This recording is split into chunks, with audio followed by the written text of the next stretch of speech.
What's up, everybody? Welcome back to another episode of FTB Infinity Evolved Expert Mode. Oh yeah, guys. So I've noticed in the last few episodes, we've been starting our intro in the beginning of the episodes inside the base. So today I figured we'd do it directly outside of the base for something new and different and fresh, completely different experience. Hope you guys like the new intro. Anyway, guys, so we're out here today because we need to get some stuff done. Yes. We've been looking at making the second tier draconic armor, and we were kind of stuck at a point where we needed a lot of Terrasteel. Now, to get Terrasteel, you need to have Botania set up. And we don't really have a lot of Botania set up. We made a bunch of endoflames, and we made a bunch of these mana spreaders. And, you know, it's not super efficient. It's kind of junky looking, to be honest, but it works. And we're able to make some Terrasteel, but we need a lot of Terrasteel. I think we needed like 5 pieces per item that we're gonna craft. Yeah, I think we needed something like 30 or 40. Anyway, I would like to have this set up automatically, so I don't have to sit here and keep, you know, dropping blaze rods here and then waiting for this thing to fill up and then make one, and then wait for this thing to fill up and then make one. Yeah, I kind of want this automatic. So what I'd like to do is have a few mana pools around, have a few of these endoflames or whatever type of flower we're going to use automatically filling these up, and then I can walk away, come back like in, you know, half an hour or an hour or something, and craft like 20 of these things. I think that's what I'd like to do. I don't know how difficult this is going to be. I'm pretty much a Botania noob. My experience is about this with the mod, where, you know, you make some flowers, you fill up a mana pool, and you craft something, and that's it. But there is a lot more to this mod that I haven't even scratched the surface on. Now, the mod author says right here in the Botania book, the Lexica Botania, that the Botania is, in essence, a tech mod. Although it uses mystical stuff, mana, flowers, all sorts of like nature-y kind of things, the mod author claims it's a tech mod. I've always assumed it's a magic mod. Feels pretty magical to me. I don't know. But anyway, we set up this Botania area here a while ago. And I said that, you know, this isn't going to be the temporary spawn. We will, you know, use this temporarily, and then we'll set up a proper Botania area later. Well, yeah, I think we're going to leave the Botania area here, actually. We've kind of moved our bees downstairs into the bee laboratory, and that's all taken care of. So we really have no use for all of these hives over here and all the bee stuff. So I think what I'm going to end up doing is tearing down all of these hives. Yeah, these have been going for a while. I thought I turned these off a little while ago, but no, these have been producing combs and all this stuff all this time. So I think I'm going to go ahead and tear all this stuff down. This is stuff we no longer need. I'm going to tear down our sign that showed us how to get to our Imperial and our Industrious bees. We don't need that anymore. I'm going to remove all of the ridiculous amount of flowers, including all of these death blooms that give you the wither effect. Yeah, we don't need any of these flowers around at all. Let me go ahead and get some stuff done, make this area a little bit neater, and we'll be right back, guys. Alright, guys, so I got the area over here cleaned up. We removed all of those excess flowers. Man, that took so long to clear each and every one of those things. Yeah, we got rid of those flowers, we got rid of our sign, all of our hives, all of the chests. There was a lot of stuff here to clean up. But yeah, we got that all taken care of now. Now we got a nice, blank, flat area to work with, which is pretty good because I want to do some testing here with Botania stuff. Okay, so let's take a look at some things here. If we search for coal, for instance, coal says a burn time of 1,600. That's in-game ticks. There are 20 ticks in a second. So that would last for 80 seconds, which makes sense because if you put a piece of coal in a regular vanilla furnace and you put items in there, it takes 10 seconds to smelt each item. This can last for 80 seconds. So yeah, you get 8 items smelted. Makes sense. The blaze rods here say a burn time of 2,400, 2,400 in-game ticks. So yep, that is 120 seconds if you divide that by 20. Yeah, and then you divide 120 by 10, you get 12 items. So yeah, that makes sense. Now I think the Botania flowers work on the same way. Like if you put down an endo flame and you drop a piece of coal on it, it would burn for 80 seconds or produce mana for that long. Or if you put a blaze rod down, it'd go for 120 seconds. Okay, so I think that's how this works. Now if you have multiple endo flames down, for instance, and there's 6 of them to like 1 blaze rod, I think it would go for 20 seconds. I think that's how this works. I want to do some testing here and figure this out. Whoops, wrong thing. So let's grab, how many do I have here? That's 4, 5, 6. Yeah, I want to do some testing here because we can set this up to be automatic, make these endo flames do what they need to do all of the time, and just have a timer dropping items every now and then to, you know, keep the mana flowing all the time. I think that's probably going to be one of the best ways to go about this. Okay, so yeah, we want to set up like a mana pool, I think is what we're going to have to do. We'll put a mana pool down and made up 8 more of these things. We're going to put down, let's try 6 of these endo flames. So we'll put down those. We'll get a mana spreader. I think I'm just going to have to steal one from over here. Where is my pouch? I can never find that thing because it's shiny. It's seriously, like I look for this thing all the time and I never see it.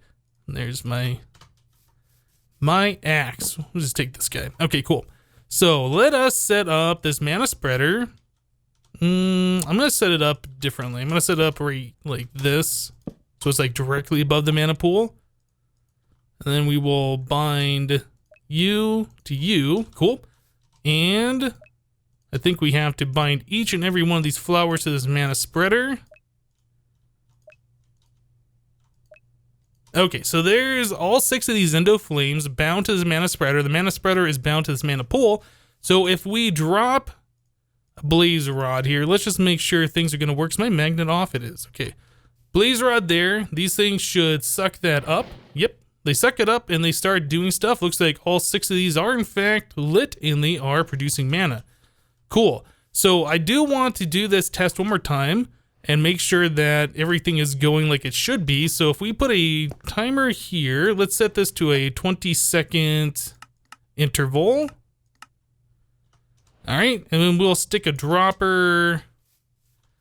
I guess right here should be fine. Yep. Let's wait for these endo flames to stop endo flaming.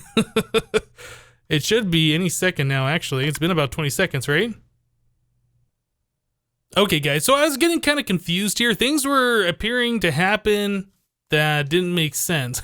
So let me try and explain to you guys what's going on. So if we throw a blaze rod down here, we can see all 6 of those light up, right? So you would think that all 6 of those are burning that fuel and it'd go 6 times faster than what it normally would. That's not really the case. What's happening is only one of these endo flames is using that fuel, even though all 6 of these are lit up. If we click these with the wand so we can see the status, all of those go out except for the one that is actually burning the fuel. This is something I had no idea. I just assumed they all kind of shared. There was like some kind of pool or whatever they all, you know, took the fuel from. That's not how that works. So if we put down another blaze rod, all of those light up again. But only 2 of these are actually using fuel. So if we click on all these once again, we can see the 2 that are lit. Those are the 2 that are producing mana. The other 4 are not doing anything. So if we have 6 endo flames, we need 6 pieces of fuel for all of those to be burning and producing mana at the same time. So now we can click on all of these and yeah, but sure enough, they are all 6 now lit. Cool. So if we are gonna be doing something with these, we need a timer set up that's gonna be ejecting the fuel 6 pieces if we have 6 endo flames at a given interval. Now I was doing some more testing and trying to figure out how long a piece of coal lasts or how long a blaze rod lasts. Now initially I thought a blaze rod would go for 120 seconds. That's not the case. It actually goes for half that. So these endo flames burn fuel twice the speed of what like a regular furnace burns it at. So a blaze rod lasts 60 seconds, a piece of coal lasts 40 seconds per endo flame. So if we're using the blaze rods, we need a timer going every 60 seconds that's going to eject 6 pieces of fuel. All right, so that's how that's going to work. Or I guess alternatively, we could take 60 seconds, divide that by 6, and eject 1 piece of fuel every 10 seconds. That could also work. We could have 1 blaze rod being ejected every 10 seconds.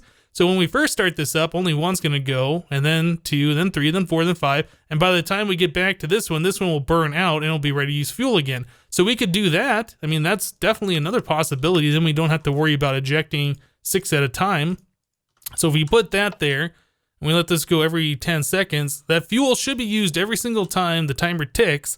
And there should never be a point in time where we have any additional fuel just laying on the ground. I think that makes sense to me to do it that way. Okay, so now we got that figured out. I think the next step would be to set up a bunch of these manapools and a bunch of these endoflames in such a way that we're controlling how much fuel the group is using. I guess another thing we should figure out is how far away, like if we drop a piece of fuel, we want to make sure the next group is far enough away that it's not going to be using this fuel over here. So I guess we should figure out like how far away one piece of fuel can be used. Yeah, I think that's probably going to be another test I'm going to do. So let me do some more testing and we'll be back, guys. All right, guys. Well, I was doing some testing here. In fact, I've been doing a lot of testing. I have spent so much time doing testing with Botania, you wouldn't believe it. So I think the last clip I ended off saying I was going to figure out how far away the maximum distance is for these items. It doesn't really matter. What I came up with in my testing is that we can in fact use 10 endoflames to 1 mana spreader when it's in a setup like this. This mana spreader is, I guess, 2 blocks above the mana pool. All of these endoflames can talk to it, and if we have 10 of them, it does not back up. This is the default mana spreader with none of the upgraded lenses or anything like that. So 10 of them is good enough for 1 mana spreader, which is pretty cool. If we do 10 of them, it would have to be 1 blaze rod every 5 seconds, but then there's really not a good way to lay out 10 of these things. So I decided we'd go with 8. That way we could just put the manapool on the ground, surround it with the endoflames. Yeah, it looks a little bit better. And then we can drop 1 blaze rod every 6 seconds, I think is what the numbers were that I came up with. So then I was trying to figure out what would be a good way to provide this with, with those blaze rods. How would be the best way to do that? We could put a dropper over here like we're doing and eject it, but those items would sometimes hit the manapool and fall down. Sometimes it would kind of bounce, over here a little bit. It wasn't really specific on where those items would land. So then I thought, well, we could put a dropper directly below. We could put a dropper directly below, point it upwards, and then when this thing receives the redstone signal, it'll just, put it right here in the center of the manapool, which kind of works. Although sometimes the blaze rod lands over here and sometimes it lands over here. So it's not perfect. But yeah, I was kind of playing around with this idea at first, thinking, how could we do this and how could we hook up multiple of these? So just some red alloy wire underneath goes to 2 different ones of these droppers, and it seemed to work. Like it was clicking both of these when we had this timer on. It would click both of them, the blaze rods would appear. But yeah, sometimes those blaze rods would land in a spot that's too far away from the endoflame that needed it, so it just wasn't working too well. Yeah. So anyway, I came up with a better, or I guess a different solution that we would do something like this. So we have the mana spreader directly on top of the mana pool.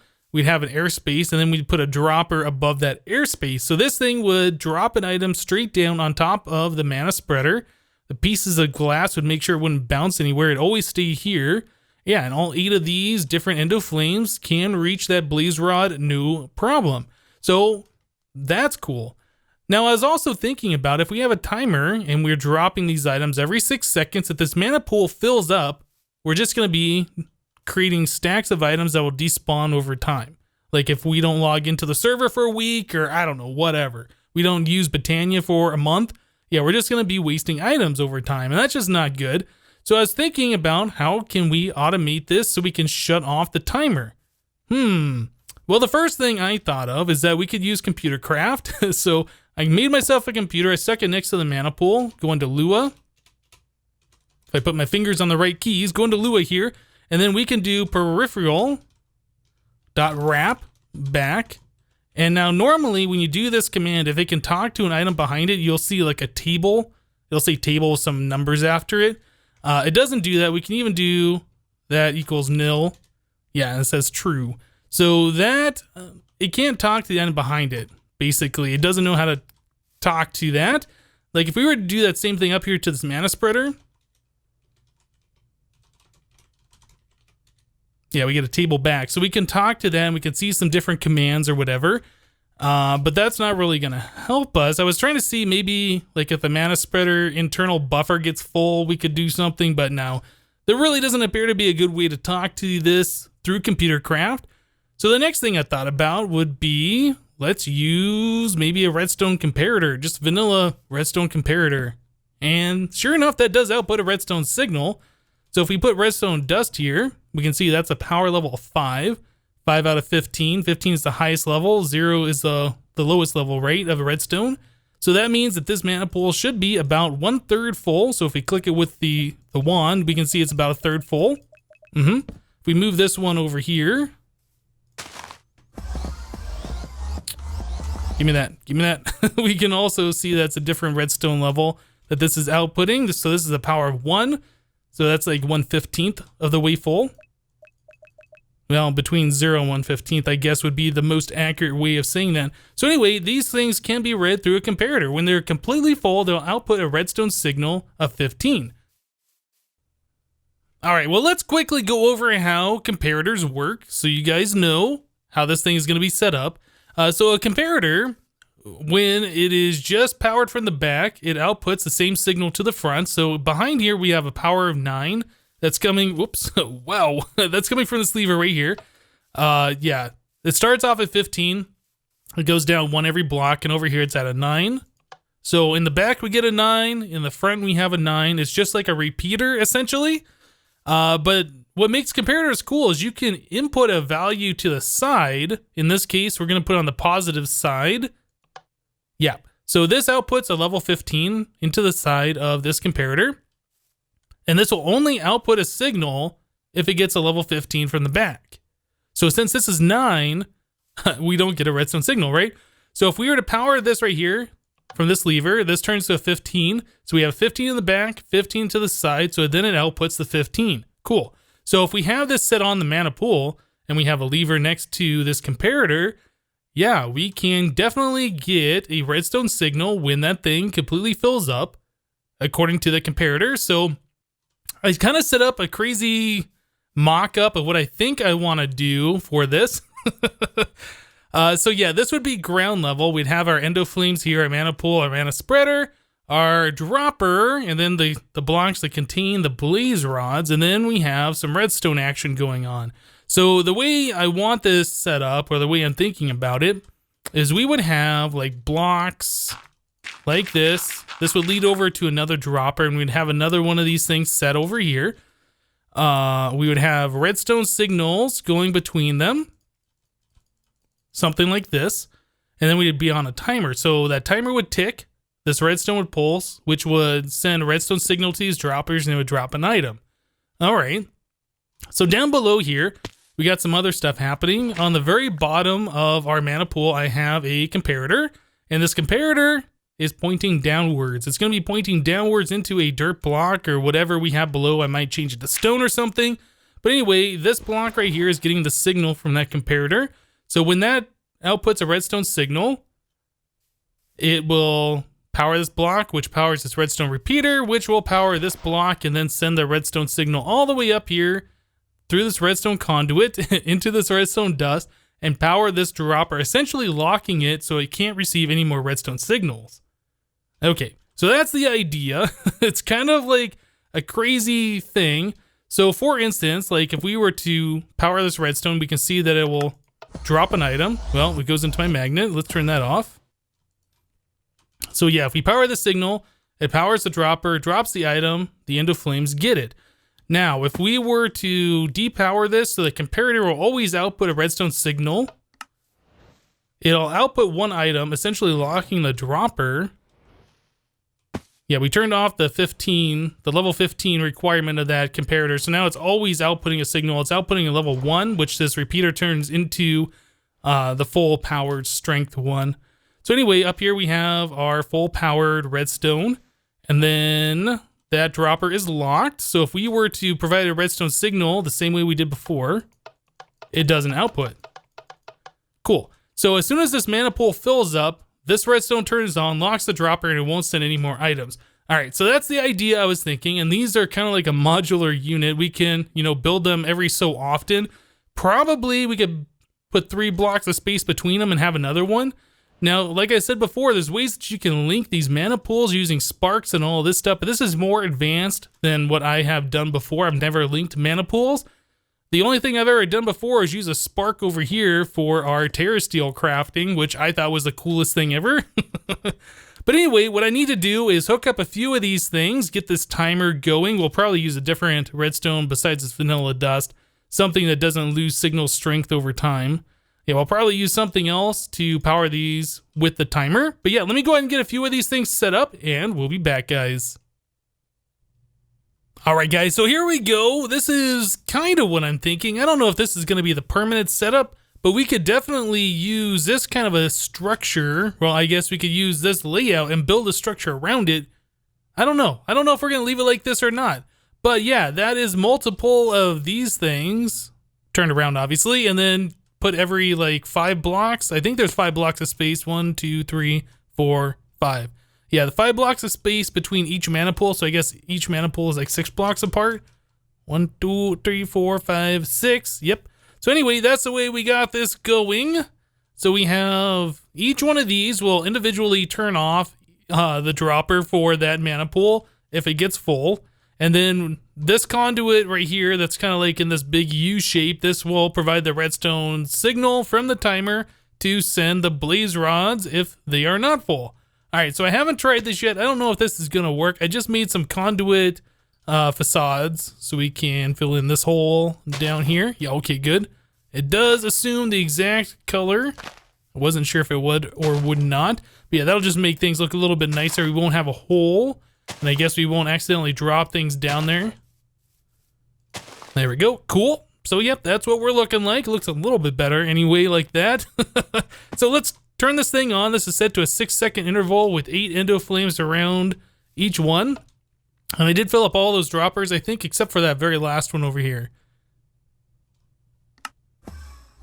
Oh, I need to turn off my magnet. Okay, so every 6 seconds, it should drop a blaze rod. And with this setup, there should never be a blaze rod there for more than just a few seconds. That's the idea. Hopefully this is gonna work. I'm gonna sit here and watch this for a minute, make sure everything happens like it should. Yeah, looks like we are definitely getting a blaze rod in every one of these things. Oh no, maybe I did fill up this other one. Thought I didn't.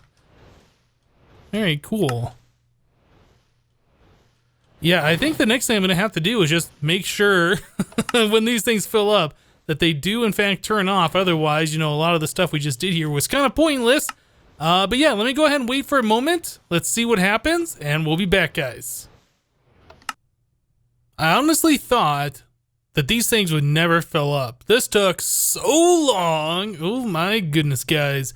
So yeah, this took so long for this thing to work. But yeah, it looks like they have all eventually now shut off. They are all should be full.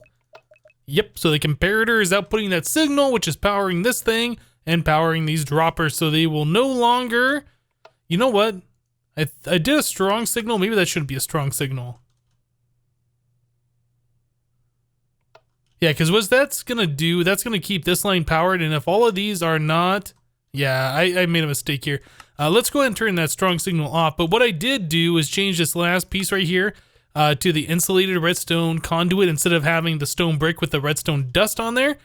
But yeah, I think this is going to work pretty well. Seems like it's doing everything we want it to do. Just got to get rid of these strong signals, and I think there might be another dropper over here that might need to send out a thing. No, that's still powered. Why is that still powered? I don't know. Oh, there it goes. Now it's off. All right, so let's see. Is he going to send out another... No. Okay, cool. So this particular dropper has 15 remaining. That might not be the right number. How much is this one? This one has 15 as well. This one has, I guess that's 15. Yep. All right, so it looks like out of 9 stacks, it uses all but 15 to fill up a mana pool. I guess that's good to know. That's a lot of blaze rods that we need to keep this stuff going. But yeah, this is really cool. I am very happy that this worked like I thought it would. I guess these things are all empty. Yeah, all the mana's in the mana spreaders. Cool. So the next thing that I want to see, we have all of these mana pools full. And the only way I've used the mana pools before is like with the spark thing.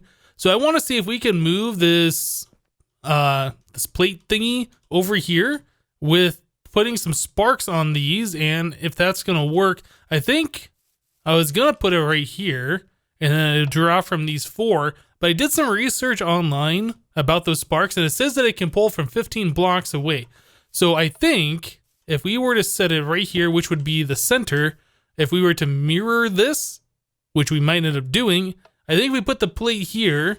It's less than 15 blocks diagonally over to this one. I don't know if that's how the sparks work or not. I guess that would be the next thing we should figure out before I go crazy. I want to make 8 sparks, put those on top of the mana pools. We'll move that plate over. Let's see, spark. These are not expensive. We've seen this before. It's just some petals, some blaze powder, and then like a gold nugget or gold coin. Line drive. Okay. Oh, I guess I don't have enough petals. How many more of these mystical flowers do we have? Oh, I guess I have these red petals. I should be able to craft that.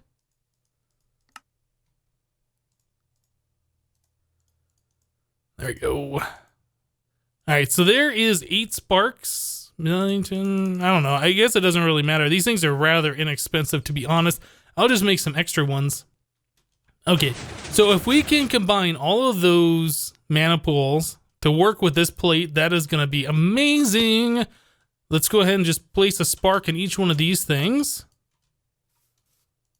All right, another thing that I want to do is I'll probably make up some AND gates.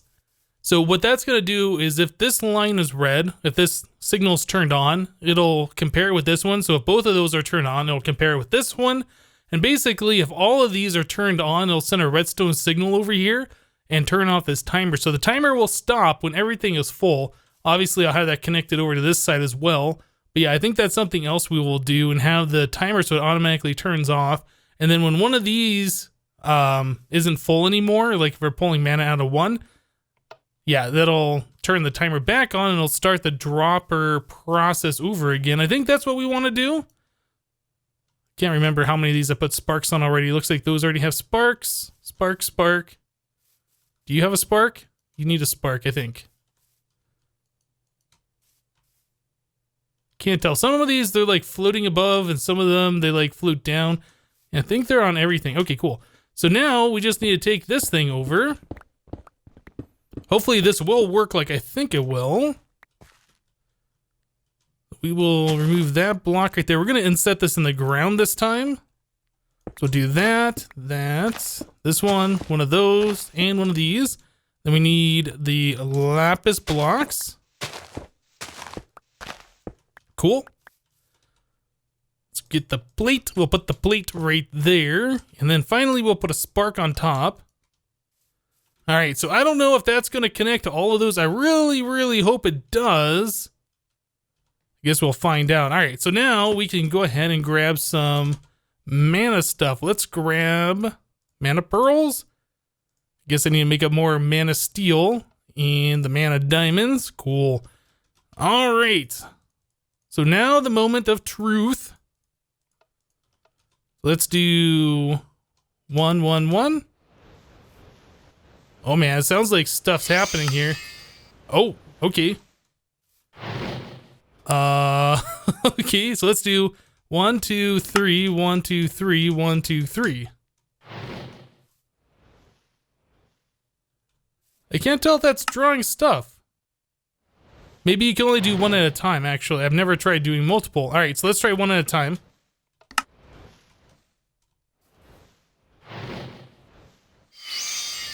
Wow, that's pretty quick. 1, 2, 3. Yeah, do I have particles turned off or something? I'm not seeing particles. No, particles all are turned on. I don't know why. When we had the one connected, we could see the stuff going to one of these. Man, that is so quick. I think that is drawing from all of these different mana pools. Yeah, that one is lower too. So what this means is we could mirror this on the opposite side and have double the amount. But yeah, this is really good. I'm gonna be able to make so much Terrasteel, and then I could just, you know, let this thing fill up overnight again and then make more. Oh, this is gonna be awesome. Whoops. We need to do that. Oh, that's so good. Yeah, I bet there's probably a way that I can automate this even further and have it drop the 3 items on that plate and then retrieve the formed Terrasteel. That'll be something I'll have to think about. But yeah, I think the next thing I want to do is automatically get these droppers filled up and then mirror this on the other side. Yeah, this is pretty good. This is going to be really, really good, actually. Oh, man. Terrasteel get. Nice. So that's 7 pieces. All right, cool. All right, guys. Well, I tell you what, I think we're going to go and wrap the episode up here for today. Oh, man, I spent so much time setting, or I guess playing around with this Botania stuff, setting up all these different things, playing around with the comparators and the computers, and it feels good having this thing done, though. Well, I guess mostly done. It's half done. And then we still have to build like a structure around it, I guess, if we're going to do that. But yeah, guys, that's going to do it for today. Thank you guys for watching. Remember to leave a like on this episode if you liked it. And we'll see you next time. Thanks for watching, guys. Bye-bye.